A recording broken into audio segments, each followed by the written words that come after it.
네, 여러분 다시 한번 시작을 해보겠습니다. 4절에 설명을 드리는데 좀 많이 할애를 하기도 하고 좀 복잡하기도 하죠, 솔직히 여러분. 그런데 이 관계를 잘 이해를 해야 돼요. 그래야지 우리가 1장 1절과 2장 3절의 말씀을 조금 더 정확히 갈무리하고 캐치할 수 있어요. 좀 안타까운 건 창세기를 우리가 묵상하고 생각할 때 너무 단편적으로 생각하거나 어떤 거 하나 듣고 그냥 거기서 이렇게 모든 걸 엮어내려고 하는 경향이 있는데, 그렇게 보면은 창세기 읽는 법은 거의 무너진다고 해도 과언이 아닙니다. 우리가 창세기 원역사라고 불리고 있는 그 노아의 그 방주까지는 조금은 좀 세밀하게 읽을 필요가 있고, 그리고 통으로 읽어야 돼요. 그냥 하나를 듣고 멈추지 마시고 쭉 이 흐름을 따라와 주시면 감사할 것 같아요. 자, 이제 5절 살펴볼까요? 여호와 하나님이, 지금 한글 번역 볼게요. 땅에 비를 내리지 아니하셨고 경작할 사람도 없었으므로 들에는 초목이 없고 밭에는 채소가 나지 않았다라고 얘기를 합니다. 자, 그 들과 밭이라고 번역이 됐는데, 이 들과 밭이라는 단어는 솔직히 같은 단어가 쓰였어요.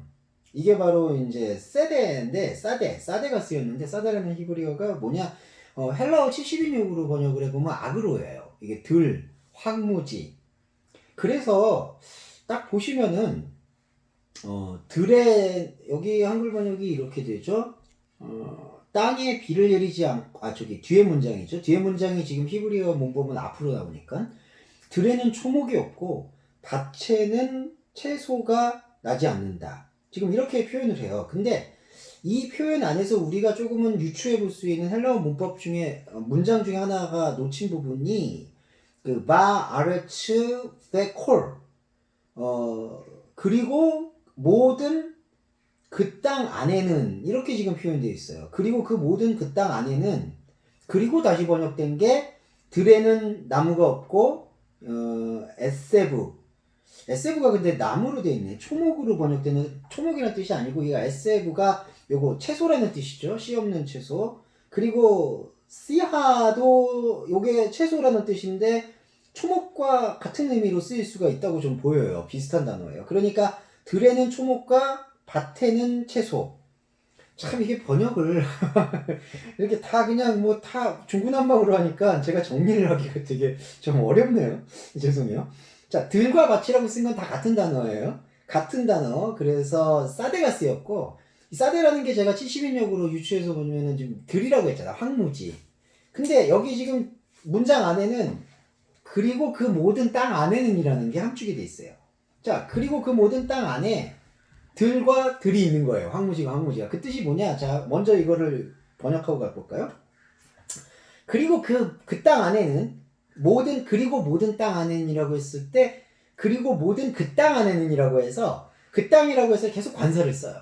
그러면 4절하고 이어가 볼게요. 4절에서 하늘과 땅과 하늘, 그 얘기를 할 때 어떻게 쓰였냐면은 관사가 다 쓰여요. 이 관사의 용법을 그렇게 쉽게 넘어가지면 안 될 것 같아요. 그 땅이라고 얘기하는 것 자체는 바로 그리스도인의 눈뜬 그 자체를 얘기한다고 봐야 되죠. 그러니까 그냥 일반 보통 명사로서 땅을 표현하는 게 아니라 그 땅이 되었다라는 것을 강조한다는 거예요. 그 하늘을 만나서. 그러니까 이게 쌍수의 개념에서 관사까지 언급이 되면은 그 하늘이 만난 그 땅, 이렇게 되는 거잖아요. 결합, 연합. 그러니까 그 땅이 그 하늘을 만난다라는 그 어떤 약속의 일치를 강조하는 어법인 거죠. 그러니까 그 4절을 이어받아서 5절도 그 땅이 지금 그 땅 안에, 근데 그 땅이 그 하늘을 만나야 될 어떤 우리 그리스도인의 존재의 모습이잖아요. 근데 그 존재의 모습 어디에서도 그게 모든, 그러니까 이 땅인 저와 여러분의 어디에서도 황무지만 펼쳐져 있다라는 걸 여기서 암시한 거예요. 사데가 쓰였으니까. 사데, 들이라는 거 70인역 아그로. 예, 아그로가 쓰였으니까. 그러니까 그게 황무지라는 거예요. 그러니까 우리가 하늘을 만나야 될 그 땅이 황무지라는 거예요. 그러면 자연스럽게 연결이 되는 게, 황무지 안에 떼세브와 씨아로 되어 있는 초목과 채소라는 어떤 이 생명 안에서, 땅에서, 그러니까 그 땅에서 하늘과 함께 작동할 수 있는 생명의 생태계 자체가 나올 수가 없는 거죠. 왜냐하면 그 땅이 황무지니까. 그러면 여기가 왜 황무지가 되냐? 그 뒤에 문장이 그거를 설명해주고 있어요. 한글 번역에서는 앞에 그 설명이 나온 거죠. 5절에 여호와 하나님이 땅에 비를 내리지 않고 경작할 사람이 없다라고 하는 거예요. 근데 여러분 이상하죠. 일단 이거를 그냥 클로스적으로 보면 이상한 게 뭐냐면 1장에 이미 뭐 황무지가 아니라 땅에다가 물 다 내리고 뭐 번성하고 그 다음에 바다 물 새 다 지었잖아요. 근데 여기 보시면은 5절에 보시면 땅에 비도 없고 경작할 사람도 없다. 아니 1장에 사람 만들었는데 여기서 왜 사람이 없다라고 얘기하죠? 그러니까 1장 1절에서 2장 3절까지 내용을 그리고 2장 4절부터 이어지는 내용을 이렇게 이어지는 내용으로 보면 안 된다는 거예요. 1장 1절에서부터 엄밀히 말하면 1장 2절에서 2장 3절까지 내용을 어떤 성경의 전체적인 비전을 제시했다라고 보시는 게 정확한 거죠. 그리고 그 비전을 제시한 거에 대해서 지금 2장 4절에서부터 3장까지는 인간이 그런데 왜 이 비전과 구원 계획을 지금 제대로 못 받는가에 대한 이 엄청난 역설과 고통의 역사를 사실은 고통의 역사, 하나님을 모르는 역사를 기술한다라고 보시면 되는 거죠. 그러니까 1장의 내용을 연속해서 볼 수 있는 게 아니다라는 걸 일단 설명을 드렸고, 그리고 다시 말씀드리면 땅에 비를 내리지 않고 경작할 사람이 없다. 자, 여기서 그렇다면 생명의 유추가 필요하죠. 비를 내린다. 이 여호와가 비를 내린다라고 했을 때 이게 사역동사인데 비를 내리지 않는다라고 하는 게 여호와 하나님이 비를 내리고 싶지 않아서 안 내리는 거냐? 그게 아닌 거죠. 솔직히 얘기하면 여호와 하나님은 당신의 계획 속에서는 계속돼서 움직이고 있어요. 스스로 있는 자로서. 근데 그 스스로 있음을 인간이 못 보는 거예요. 그러니까 하나님의 생명을 잉태할 수 있는 하늘에서 나올 수 있는 사건이 우리 안에서 체감이 안 되는 거예요. 비도 어디서 내리나요? 하늘에서 내리잖아요. 근데 하늘에서부터의 사건에 대한 인지가 전혀 없으면 비가 없는 거예요. 우리 안에는 황무지고 가뭄일 뿐인 거예요.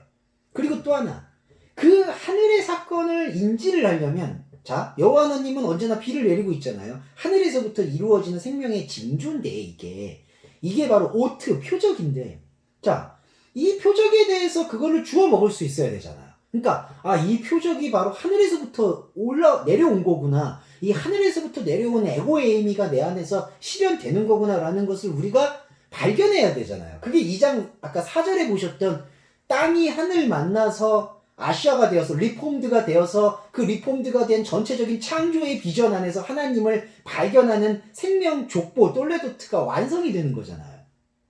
그런데 그렇게 완성이 되어져야 되는데 그걸 받아먹지 못하는 게 바로 땅에 아바드 할 사람이 없다라는 거예요. 이게 아바드, 경작.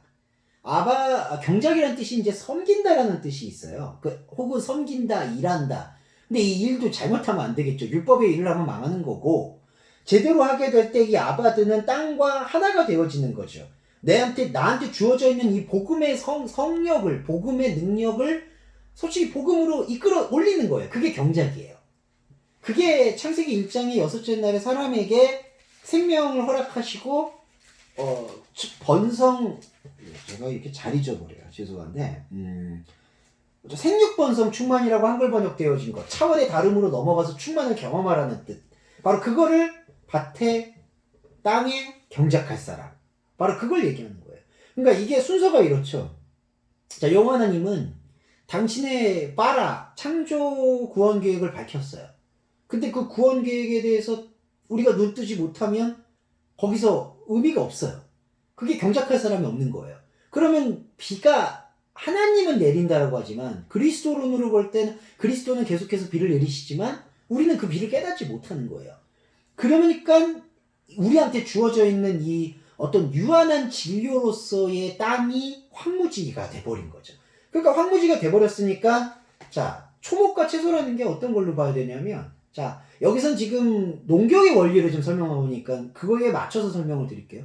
하늘에서 비가 내리고 뭔가 반응이 있어야 되잖아요. 비가 내리고 그게 비를 땅에 흡수하고 그리고 거기서부터 다시 올라가고 그리고 그 하늘이 다시 받아서 그걸 비를 내리고, 자, 이게 땅과 하늘의 어떤 사이클인데 그 사이클이 막혀 있으니까 땅에 하늘로부터 은혜를 입었던 땅의 반응이라고 할 수 있는 초목과 채소가 전혀 나오지 않는 거예요. 왜냐하면 이 땅 자체가 지금 좋은 땅이 안 됐으니까. 그러니까 여러분 예수님 비유에서 좋은 땅이 된다라는 그 칼라 게스가 되려면은 이 땅이 경작이 되어야 되는데, 그럼 이 땅에 대한 경작, 반응을 일으킬 수 있는 말씀 접점이 필요하다라는 거죠. 지금 저희가 하는 게 바로 그 말씀 접점의 의미라는 거예요. 이거를 그냥 현상적으로 땅에 비를 내리지 않았고 경작할 사람 없었으니까, 그러면 일단 1장과도 말이 안 되는 거고, 그러니까 현상적이고 표피적으로 읽을 수가 없다라는 게 여기 단언적으로 나와 있다라는 것을 우리는 계속해서 세밀하게 추적할 필요가 있는 거죠.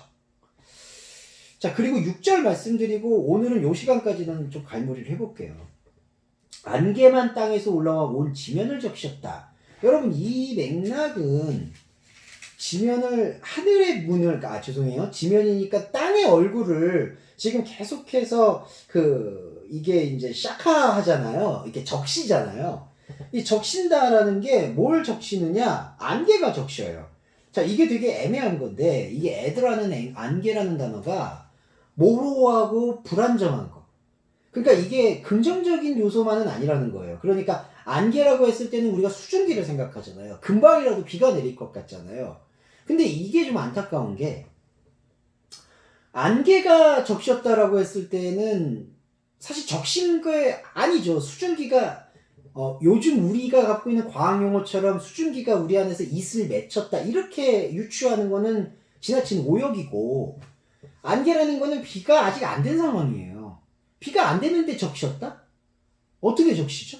적실 수가 없는 거예요. 근데 뭐가 적셨다? 그러니까 이게 우리 안에서 되게 혼적인 함정인데, 하나님께서 하나님, 여호와 하나님은 자기의 창조 계획 속에서 비를 내리고 있고, 근데 땅은 그거를 경작할 사람을 발견하지 못해서 방황하고 있는 거죠. 우리가 말씀에 눈을 떠야지 그것이, 그 말씀에 눈을 뜨고 그 반응을 일으킬 때 경작이 되는데, 그러면 말씀에 눈을 뜨지 않았을 때 그런 사람들에게는 그냥 짐승과 같냐? 맞아요. 솔직히 짐승과 같은데, 근데 사람들에게는 혼적인 자아가 있기 때문에 그 혼적인 자아가 그 안개를 비로 착각을 할 수 있는 요소가 있다라는 거예요. 그러니까 이게 이제 해석에 조금 애매함인데, 이 안개를 어떤 가능성으로 보는 경우가 있고, 아니면은 안개를 비의 연막으로 보는 경우가 있어요. 사실 비의 연막, 그러니까 비의 유사성이지만 비가 아닌 걸로 보는 게 조금 더 강한 견해가, 그러니까 이 의미에 저는 좀 맞는 견해라고 저는 생각을 해요. 왜냐하면 비를 맞아서 경작이 이루어지는 게 이 농경사회의 하늘 땅의 비유를 들어서 하나님이 우리와 함께 하시는 생명의 계획을 밝히는 거거든요. 그러니까 비가 내리고 땅이 그걸 받아서 개간이 되고 생명을 올려드리고 다시 올라가고 그것이 다시 내려오고, 그거 순환이 벌어져야 되는데, 지금 이 안개라는 단어는 바로 모호한 그 상태에 묶여있다라는 거예요. 그게 풀려야 돼요. 그 막힌 것이, 그 억압이, 그 결박이 풀릴 수 있어야 돼요. 그래서 그 풀릴 수 있게 되기 위해서 이제 7절부터 하나님께서 야차의 사역을 시작하시는 걸로 이해를 하는 게 저는 조금 더 그리스도론의 경향성에 맞는 저는 말씀풀이라고 생각이 들어요. 자, 여기까지가 오늘 한번 보셨던 내용이고, 자, 다음 시간에 다시 이제 7절부터 다시 내용을 전개해 보도록 하겠습니다.